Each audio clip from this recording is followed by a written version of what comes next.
शांताकारं भुजगशयनं पद्मनाभं सुरेशं विश्वाधारं गगनसदृशं मेघवर्णं शुभांगं लक्ष्मीकान्तं कमलनयनं योगिभिध्यानगम्यं वन्दे विष्णुं भवभयहरं सर्वलोकैकनाथं। राधे राधे। आज मैं आपके लिए लेकर आई हूँ माघ मास महात्म की कथा बंधुओं, जिसे सुनने मात्र से भगवान विष्णु और भगवान शिव की आप पर विशेष कृपा होगी। बंधुओं, कथा को जब भी सुने पूर्ण विश्वास, सच्ची निष्ठा और एकाग्र मन के साथ पूरी सुने। शिव शंकर भोलेनाथ की जय हो, विष्णु भगवान की जय हो। ओम श्री गणेशाय नमः। वशिष्ठ जी कहने लगे, हे राजा दिलीप, बहुत से जन समूह सहित अछोत सरोवर में स्नान करके सुख पूर्वक मोक्ष को प्राप्त हो गए। तब लोमश जी कहने लगे, संसार रूपी इस तीर्थ राजा को सब श्रद्धा पूर्वक देखो। यहाँ पर 33 करोड़ देवता आकर आनंद पूर्वक रहते हैं। यह अक्षय वट है, जिनकी जड़ें पाताल तक गई हैं, और मार्कंडे ऋषि प्रलय के समय भगवान इसी अक्षय वट का आश्रय लेते हैं। यही शिव जी की प्रिय भगवती भगीरथी है, जिसकी सिद्ध लोग सेवा करते हैं।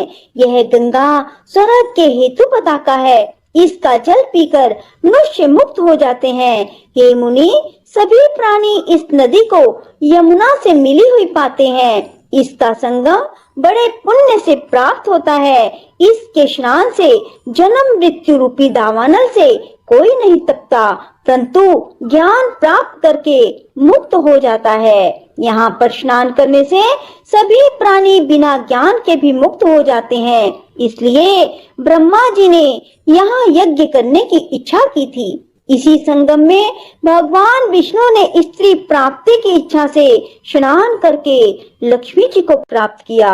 यहाँ पर त्रिशूलधारी शिव जी ने त्रिपुर दैत्य को मारा था, और प्राचीन काल में उर्वशी स्वर्ग से गिरी थी तथा स्वर्ग पाने की इच्छा से यहाँ पर ही उसने स्नान करने से नहुष कुल के राजा ययाति ने वंशधर पुत्र प्राप्त किया। यहाँ पर इंद्र ने प्राचीन काल में धन की इच्छा से स्नान किया था, और माया से कुबेर के सब धन को प्राप्त किया था।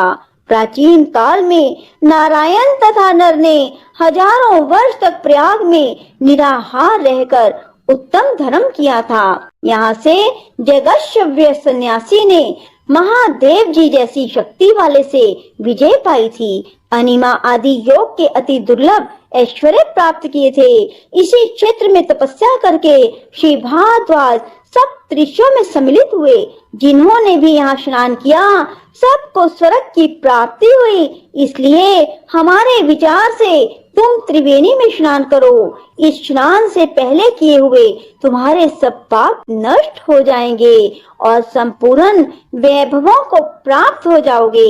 ऋषि के इस प्रकार सत्य वचन सुनकर सभी त्रिवेणी में स्नान करने लग गए, और उसी स्नान से सबकी पिशाचता नष्ट हो गई। शाप से विमुक्त होकर उन्होंने अपना शरीर धारण कर लिया। वेद निधि ने अपनी संतान को देखकर प्रसन्नचित होकर लोमश जी को संतुष्ट किया और कहा, आपके अनुग्रह से ही श्राप से विमुक्त हुए। अब आप इन बालकों के योग्य धर्म को कहिए। लोमश जी ने कहा, इस युवा कुमार ने वेदों का अध्ययन समाप्त कर लिया है, इसलिए इन कन्याओं के प्रीति पूर्वक कर कमलों को ग्रहण करे। तब लोमश जी तथा अपने पिताजी की आज्ञा से इस ब्रह्मचारी ने 5 कन्याओं से विवाह किया। इन कन्याओं के सब मनोरथ पूर्ण हुए। जिसके घर में लिखा हुआ यह महात्म पूजा जाता है, महानारायण ही पूजे जाते हैं। पुष्कर तीर्थ में, प्रयाग में, गंगा सागर में, देवालय में, कुरुक्षेत्र में, विशेष करके काशी में इसका पाठ अवश्य करना चाहिए। पुष्कर तीर्थ में ग्रहण के अवसर पर इसके पाठ का दुगना फल मिलता है, और मरने पर वैष्णव पद को प्राप्त होता है।